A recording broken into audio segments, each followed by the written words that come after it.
And the first speaker will be Shuta Matsuura. I hope I pronounced it right. He will talk again about tensor cross interpolation, which I really happy. And please, you have, let me check, how much time do you have? 45 minutes. Yeah. 40, well, but okay. We are all grown-ups here, guys. Okay, thank you very much for the introduction. So I'm Shuta Matsuura from University of Tokyo. And today I'm going to talk about the application of tensor cross interpolation method to the quantum impurity model. We especially use the weak coupling expansion and analyze the quantum impurity, equilibrium quantum impurity problem. Okay, so this is an outline of my talk. So we first discussed, as an introduction, we briefly review what the quantum impurity problem and dynamical mean theory, DMFT, is. And we discuss about the impurity solver. And after that, because I have plenty of time, so I think I can discuss the detail of the implementation of our solver. And after that, I will show the result. And yeah, I will conclude with a summary and outlook of my research. Okay, so let me start with the introduction. So the quantum impurity problem is described by this Hamiltonian. So it includes the single site with interaction parameter U and a free electron, and they are hybridizing with each other. So this is a quantum impurity problem or quantum impurity model. And this model is important not only because the model itself shows an interesting phenomena like Kondo effect due to the interaction, but also because the quantum impurity model appears an effective model of the strongly correlated lattice model like Hubbard model under DMFT. So under DMFT, so we can obtain the information of the Hubbard model by solving the much simpler quantum impurity model, especially calculating the Green's function of the quantum impurity model help us to analyze the Hubbard model. And yeah, so because and it is so we can say that the solving quantum impurity model is an important tool to analyze the strongly correlated lattice system. So as I said, so the solving quantum impurity problem is an important problem, but it is sometimes difficult. So in most cases, there is no exact solutions. So we have to use some approximations. And one of the systematic and powerful approximation is the perturbative expansion. And depending on the parameter we use, we expand. So they are sometimes called weak coupling expansion or strong coupling expansions. And both are really powerful way to analyze the impurity model. But so when we try to calculate the high order terms, the coefficients of the high order terms often includes the high dimensional integrals. And because of the cars of dimensionality, so the evaluation of such high order terms is the bottleneck of the calculation. And yeah, because of this high dimensional integrals, so the calculations or analysis of the quantum impurity problem is often difficult. And one of the powerful way to evaluate this type of integral is the continuous time quantum Monte Carlo method, or CTQMC. And in this method, we use the stochastic sampling to evaluate high dimensional integrals. And yeah, it was used in many previous research, but so there is a problem. So in some cases, it suffers from a severe negative sign problem. And when it occurs, so the result of CTQMC is no longer reliable. So yeah, the situation is in which the CTQMC work is limited.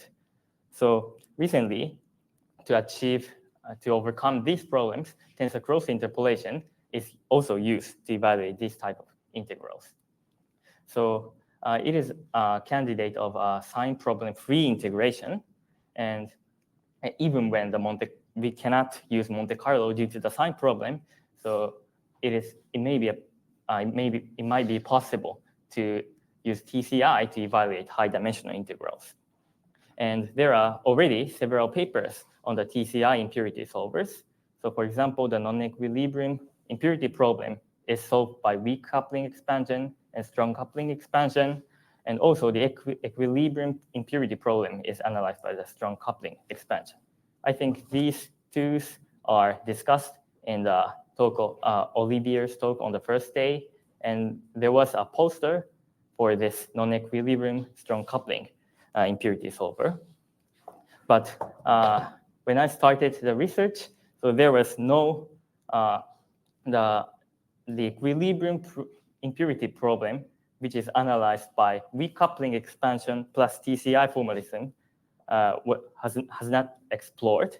So we raise a question, so can we also solve the equilibrium impurity problem by weak coupling expansion plus TCI and check whether this works well or not. Okay, so let me go into the detail of our formalism. So let me start with the weak coupling expansion formula. So this is the Hamiltonian for the quantum impurity problem, and the weak coupling expansion refers to the expansion with respect to the interaction parameter U.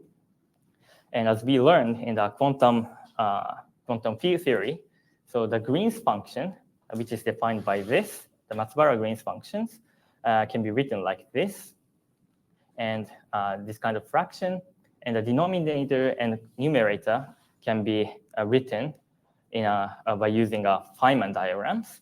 So the denominator corresponds to the sum of all bubble Feynman diagrams, so which means that the diagrams with no external lines.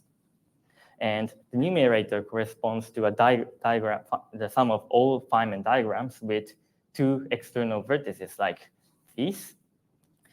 And yeah, these are the weak coupling expansion of the Matsuura Green's function.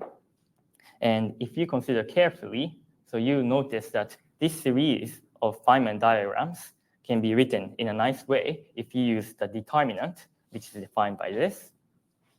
So here, this curly G is the non-interacting Green's functions. So the Green's functions of the non-interacting system, or so the system with U equals 0. And the matrix which appears here is defined like this. And both the denominator and numerator can be represented in a nice way using this determinant. So this is the formula for the weak coupling expansion. And so what we have to do is to evaluate both denominator and the numerator up to high orders.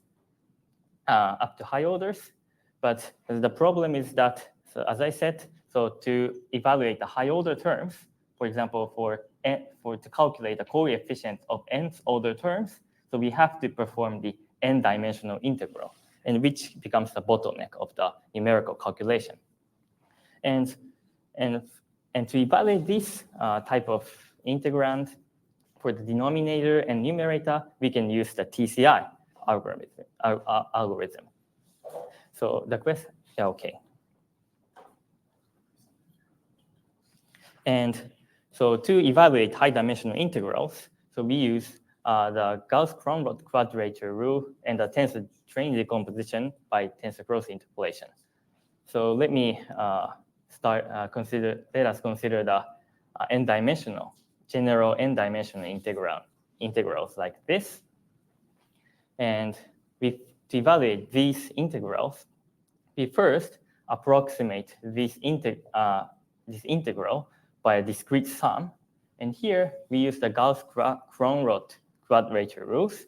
So here W is the suitable weight and the X is the suitable node, and which corresponds to the zeros of the Legendre polynomials, or the zeros of the polynomials. And and after that, so we regard the integrands, these summands, as the tensor with n legs like this. And at this point, so what we have to do is to perform the n-fold sum. And the computational cost for this n-dimensional sum, n-fold sum, is the d to the power of n. And the computational cost increases exponentially with respect to the dimension n. So the calculation is really tough for large n. So to avoid this scaling, so we can use the TCI algorithm and the tensor train decomposition by TCI. So we applied the TCI algorithm and obtained the tensor train representation for this n-leg tensor.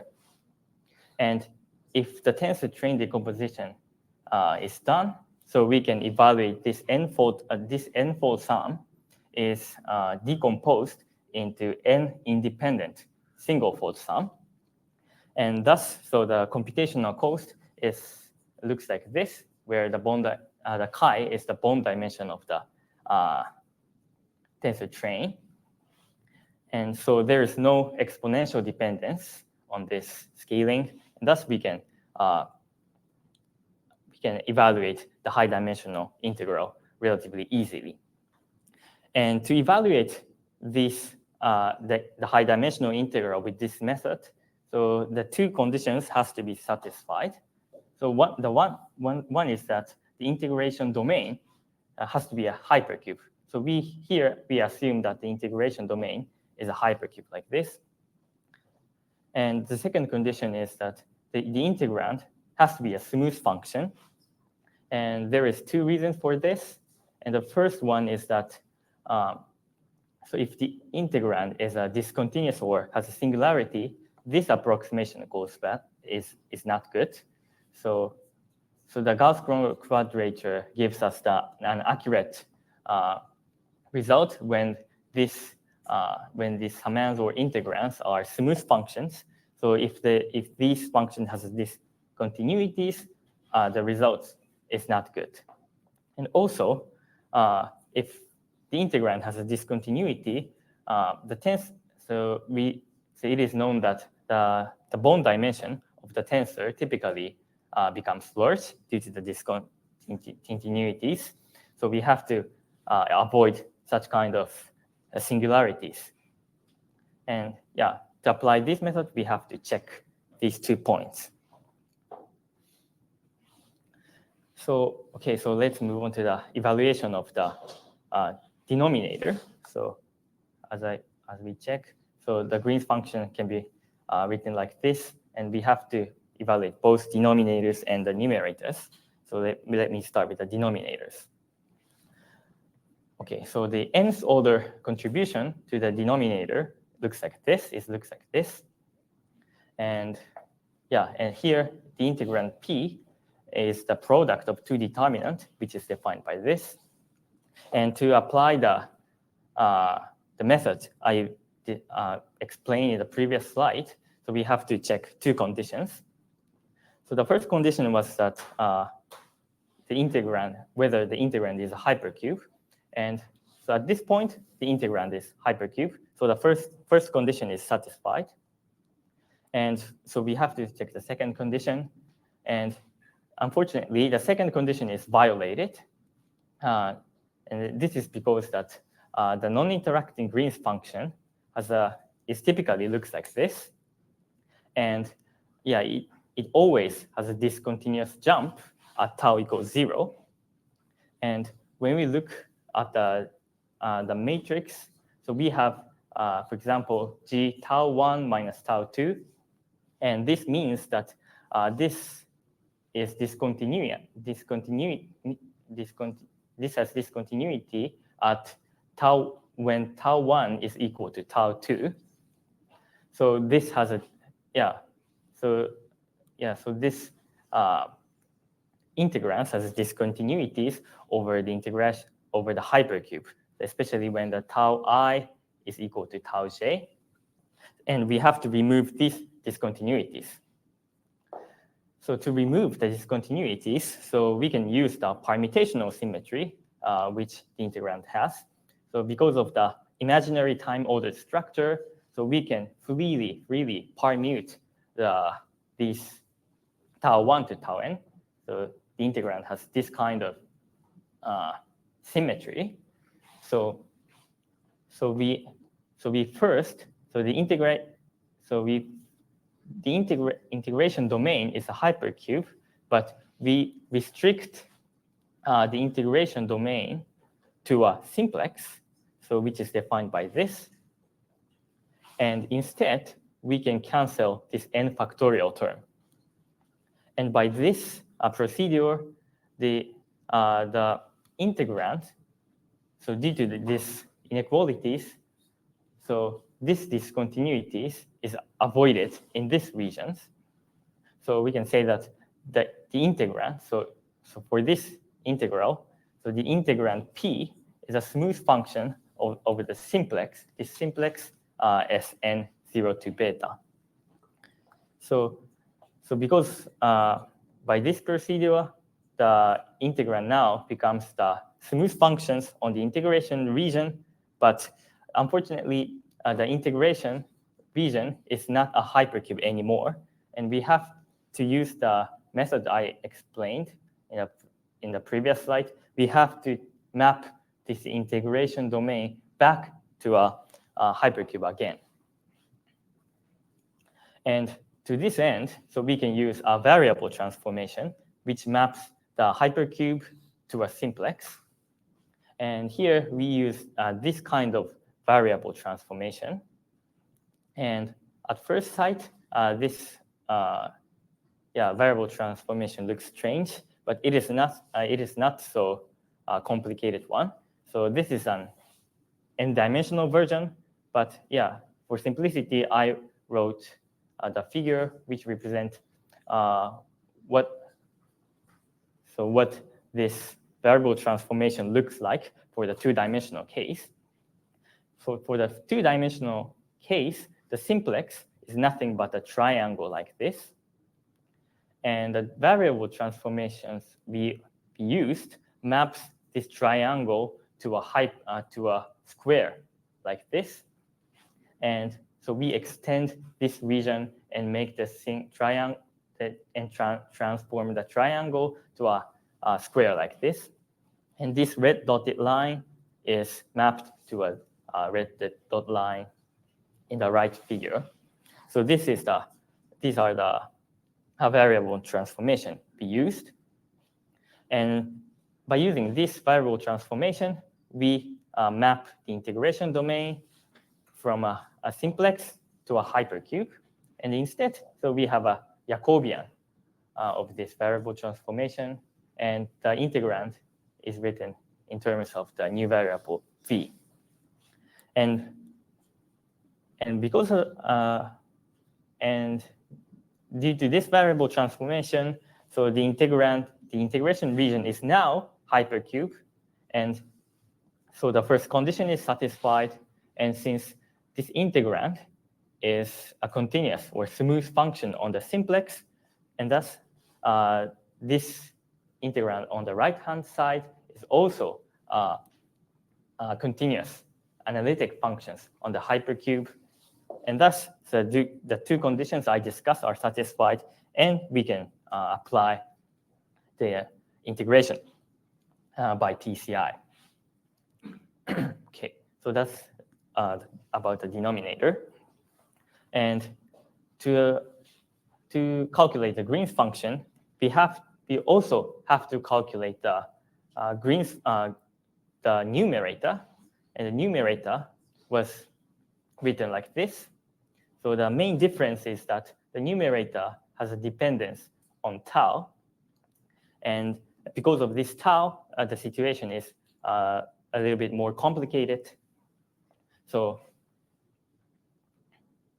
as in the case of denominator, so it has, so again, so the non-interacting Green's function has discontinuities at tau equals 0, and due to this discontinuities, the integrand q has a discontinuities at tau I equals to tau j. And as in the similar way we used for the denominator, so we restrict ourselves to a hypercube, to a simplex using permutational symmetry, and remove this, we can remove this discontinuities. But there is another discontinuities for the numerator. So because of this term, so the tau appears here, and thus the integrand also has a discontinuities when tau is equal to tau I. And we have to deal with these discontinuities too. And to avoid these discontinuities, we first divide the integration domain, the simplex, to a n+1 smaller regions, which is labeled by k. And the equation looks like this. And k equals 0 means that the tau is the smallest of the tau 1 to tau n. And k equal 1 means that tau lies between tau 1 and tau 2. And k equals n means that tau is the largest of the other variables. And yeah, because of these imaginary time-ordered structures, so this discontinuities does not appear in each regions, each divided smaller regions, which is labeled by k. And thus, this integrand is a smooth functions on each divided smaller regions. Okay, and so now the integrand is a smooth functions over the integration domain, but it is not a hypercube. So we have to use the variable transformation again. And for this to this end, so we can use the similar variable transformation which we use for the denominator. So we can do the same procedure, and we can map the integral domain from this kind of product of two simplex to a hypercube like this. And yeah, with this procedure, the integrand is a continuous function, and the integration domain is a hypercube, and thus we can use the TCI algorithm to evaluate this type of integral. Okay, so now we can use TCI algorithm, but let me explain a little bit small details of the calculations. So first, so to avoid the discontinuities, we introduce the summation over k. And we have to sum over k. And I think there are two ways to perform this sum. And one is that we first we perform TCI algorithm to the k-summed function. And the second one is that we perform the TCI algorithm for each k. So we first fix k and perform TCI algorithm and perform the integration and and perform a summation over k after that. And we find that when we use the first method, the bond dimension becomes quite large, and we cannot obtain the accurate result. So but if we use the method 2, the bond dimension is quite moderate. So we decided to use this method. And also, so we have to calculate the tau dependence of this variable. And so to calculate the Green's function, which we have to calculate these values for each tau. And one option is to perform TCI algorithm for each tau. So we first fix tau, perform TCI algorithm, and we change tau, and again we perform the TCI algorithm.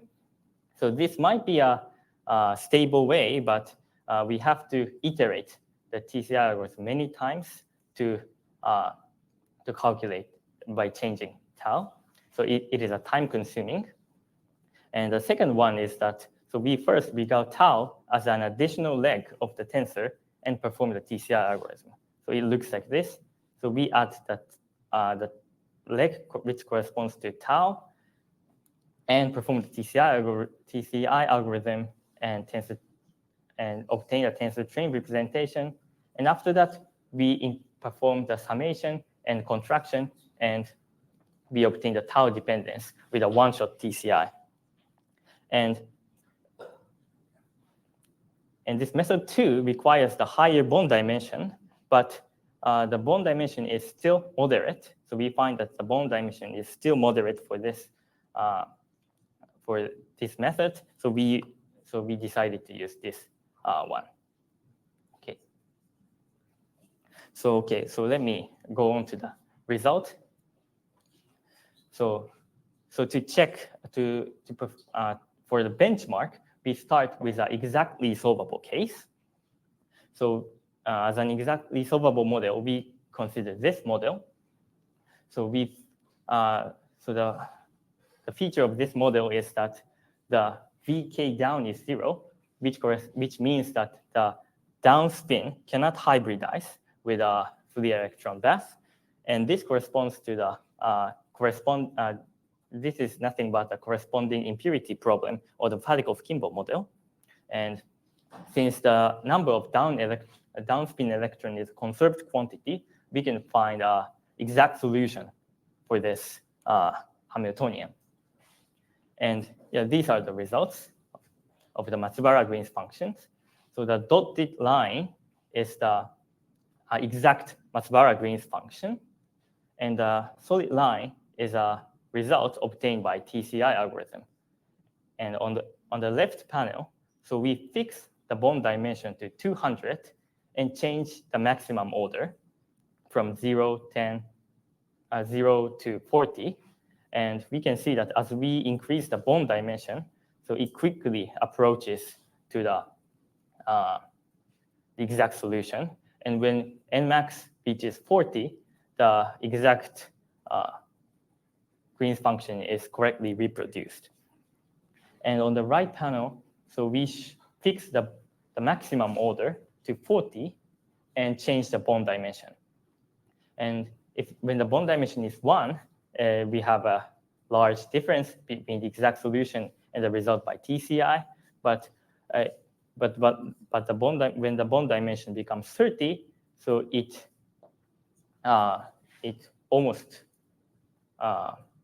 correctly reproduce the exact solution. And when the bond dimension is 200, we cannot see a difference with our eyes in this scale. And so this two figure shows the convergence, more detailed convergence. So in the left, so for the vertical axis, we plot the errors of the Green's function at tau equal beta over 2. And on the left panel, so we plot how this error is decreased as we increase the maximum order to sum up. And we can see that so as we increase the order, so when the bond dimension is high enough, so the error is continuously decreased. And for the right panel, so I show the how error decreases as a function of the bond dimension. And when we look at around this area, so we can see that when we increase the bond dimension, the error decreases almost exponentially. And yeah, the error is when the bond dimension is enough and the maximum order is high enough, the error is around the 1 to minus 10 to minus 5. So we can, yeah, and this shows that the integrans, which appears in the weak coupling expansion, has a low rank structures because as we increase the bond dimension, the error decreases quickly. And yeah, so our TCI solver works really well. And even with moderate bond dimension, we can obtain the really accurate result for this exactly solvable model. Okay. So since we know that our formalisms works really well, so we incorporate into the DMFT as an impurity solver and analyze the Hubbard model as well. So we analyze the Hubbard model on the beta lattice with infinite connectivity limit. So this shows the local Green's functions, which is obtained after the DMFT loop. And so the solid line shows the result by TCI solver, and the dotted line shows two dotted lines shows the results by continuous time quantum Monte Carlo, especially CT hype and CT oaks. And this, so we use the weak coupling solver. So it is suitable to,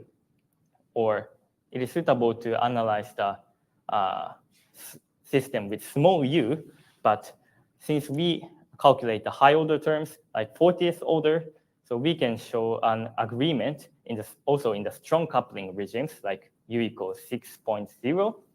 So the error is really small between TCI and high. And How many orders you compute? For these calculations, especially for u equals 6.0, so we add up to 40th order. 40th. 40, yes. Yeah, by adding up to high orders like 40th, so we can obtain the results, the accurate results also in the strong coupling regimes.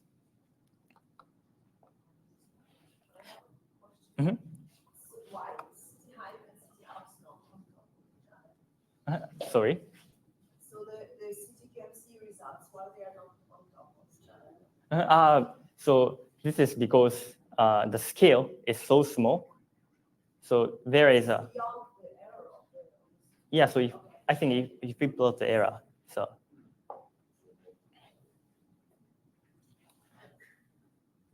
Okay. And we can also compute the physical quantities like double occupancy and free energy. So one of the good things about the TCI solver is that we can calculate these quantities with no additional cost. So there is a formula like this, and we can obtain the double occupancy and free energy directly from the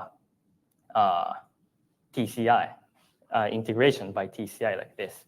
And for the double occupancy, we can observe a great,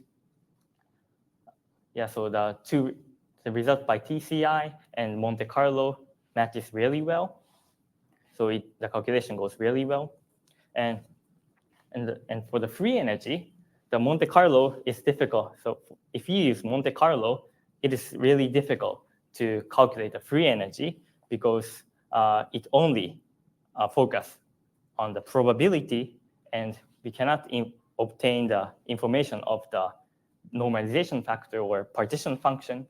But if you use the TCI solver, we can directly calculate the free energy of the Hubble model like this. So this is the one strong point of the TCI.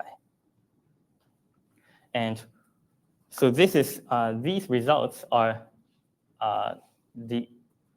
these are the results with inverse temperature 16, but we can go to the lower temperature, and when we set the beta to 20, so we find that depending on the initial guess of the initial Green's function, the converged Green's function. So we found two types of converged Green's function, and we also find the corresponding hysteresis loop for the double occupancy like this. And this corresponds to the mode transition. And so the mode transition is a first order transition. So there is a coexisting regions for the metallic solution in insulating solutions. And although we are employing a weak coupling expansion, so by calculating the high order terms, we can analyze the mode transition like this. Okay, so far, we discussed that. Yeah, we see that the TCI approach really works well with the weak coupling expansion, and I think I consider why the TCI approach works really well for a weak coupling case, and yeah, this might be the reason. So the integrand we evaluated looks like this, and we have a Jacobian and the determinant term, and we can analytically write down the Jacobian like this, and we can find that this Jacobian is a separable function, and it has a trivial tensor train representation with rank 1. So this is a really suitable one to perform tensor train decomposition. And this latter part looks like this, is written by this determinant. And this determinant includes the non-interacting Green's function G. And it typically shows a plateau over the range 0 to beta like this. And their changes are only limited to a small regions like this. So this P is almost constant over the hypercube. And there is, almost constant. And so when we combine these two, so they are almost separable functions on the integration domain. And thus, the TCI, or the low rank approximation, really goes well for this function. And so at last, let me discuss the current limitations of our method. So our limitation comes from the summation over K. So we introduced this summation over K to avoid discontinuities. But depending on K, the summands in this summation over K can take both positive and negative values depending on K. And after the summation, so if we try to sum over K, the cancellation will occur. And this leads to the loss of significant digits. And due to this loss of significant digits, so if we find that when we try to calculate high order terms, this physical condition is violated. So, and when this happens, so the result is no longer reliable. And this kind of phenomena is the current limitations of our solver. So, and because of this, our analysis is limited to an Nmax smaller to 40.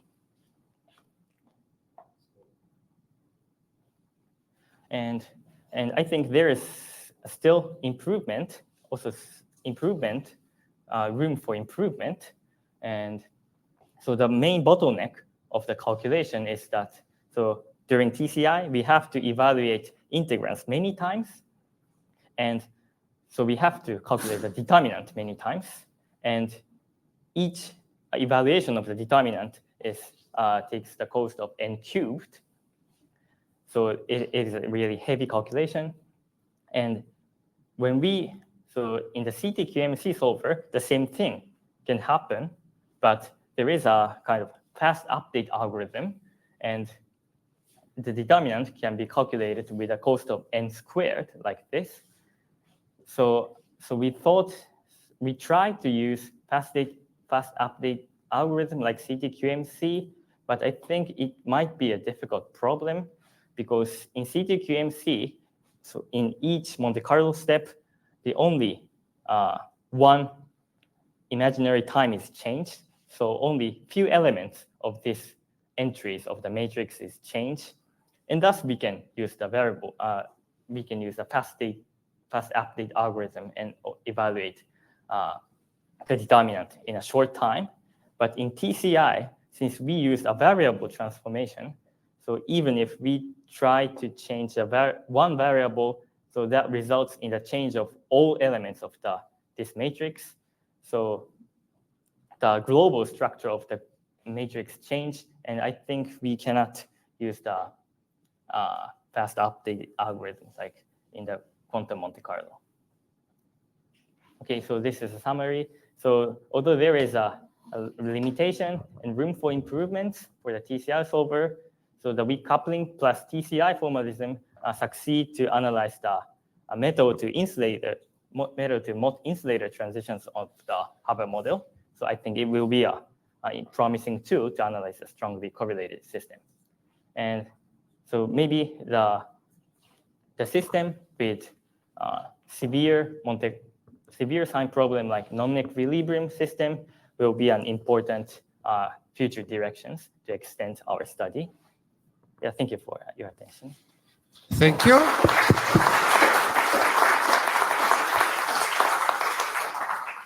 Questions?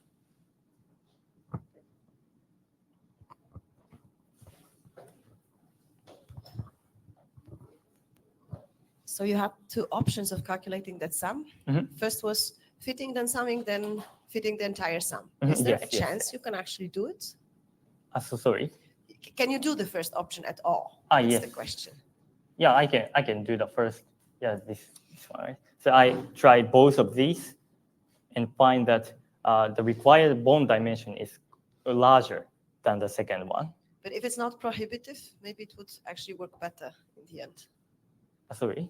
If it is not prohibitively large, maybe it would work better in the end. Ah, yes, yes. Okay, so there's something to try out. Yeah. Okay.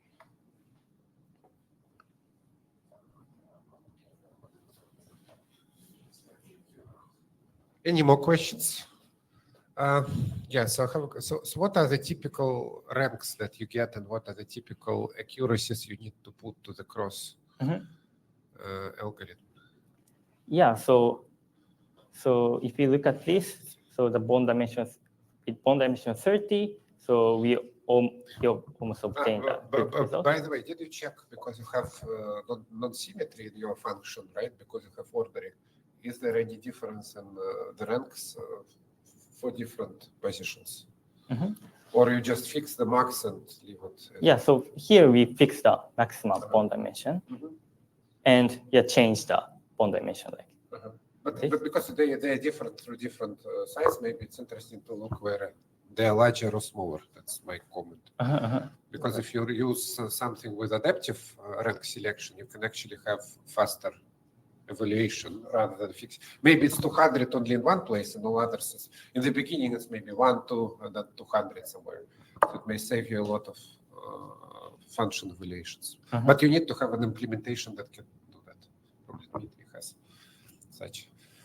But there are others as well.